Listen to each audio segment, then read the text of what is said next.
We provide you the platform to turn your dreams into reality. Give wings to your aspirations with KR Mangalam University. Paschim Asia में जारी Iran जंग को लेकर America के राष्ट्रपति Donald Trump ने इशारा कर दिया है कि यह संघर्ष अगले 2 हफ्तों में खत्म हो सकता है। हालांकि एक्सपर्ट्स का कहना है कि अगर युद्ध जल्दी खत्म भी हो जाए तब भी दुनिया को ऊर्जा संकट से बाहर आने में बहुत वक्त लगेगा। राष्ट्रपति डोनाल्ड ट्रंप ने इस बात का भी इशारा किया कि बिना स्ट्रेट ऑफ हॉर्मूज को दोबारा खोलने के समझौते के भी युद्ध खत्म हो सकता है। अब इससे यह आशंका बढ़ गई है कि युद्ध खत्म होने के बाद भी तेल और गैस की सप्लाई में रुकावट बनी रह सकती है। एक्सपर्ट्स कहते हैं कि अभी जो टैंकर समुद्र में फंसे हैं उनका असर आने वाले हफ्तों में दिखेगा, यानी आज की समस्या का पूरा असर अभी आने वाले वक्त में होना बाकी है। अगर जंग 2 हफ्तों में खत्म हो जाता है तब भी तेल उत्पादन और सप्लाई को पहले जैसी स्थिति में लौटने में करीब 2-3 महीने लग जाएंगे और इसकी वजह यह है कि पहले जमा हुआ तेल जहाज़ों तक पहुंचाना होगा और फिर सप्लाई चेन को धीरे धीरे सामान्य करना पड़ेगा। युद्ध के दौरान तेल और गैस के इंफ्रास्ट्रक्चर को जो नुकसान हुआ उसकी भी मरम्मत वक्त के साथ होगी।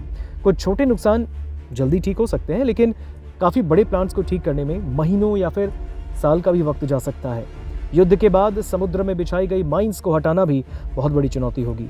ये काम न सिर्फ खतरनाक है बल्कि काफ़ी वक्त लेने वाला है। साथ ही जिन जहाज़ों को नुकसान हुआ है उनका मलबा हटाना भी ज़रूरी होगा। तेल ले जाने वाले बड़े जहाज़ों की शिपिंग लागत भी बहुत बढ़ गई है।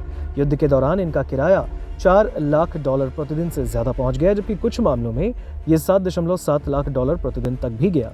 इसके अलावा ईंधन, पोर्ट चार्ज और अन्य खर्च मिलाकर लागत और बढ़ जाती है। ऐसे में शिपिंग रेट्स को सामान्य होने में 2 से 6 हफ्ते तक का वक्त लग सकता है। अगर युद्ध 2 हफ्तों में खत्म नहीं होता और लंबा चलता है तो फिर हालात और बिगड़ सकते हैं, क्योंकि ट्रंप ने इशारा तो किया है, लेकिन क्या पता ये युद्ध आगे भी जारी रहे। हर आने वाला हफ्ता सप्लाई और कीमतों के सामान्य होने में 1 से 2 हफ्ते और बढ़ा सकता है।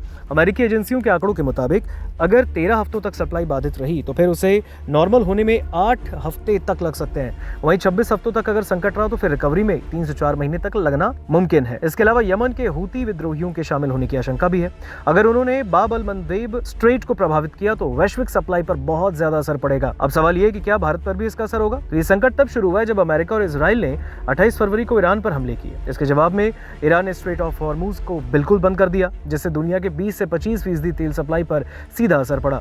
इसका असर वैश्विक तेल कीमतों पर पड़ा और ब्रेंट क्रूड $100 प्रति बैरल से ऊपर चला गया।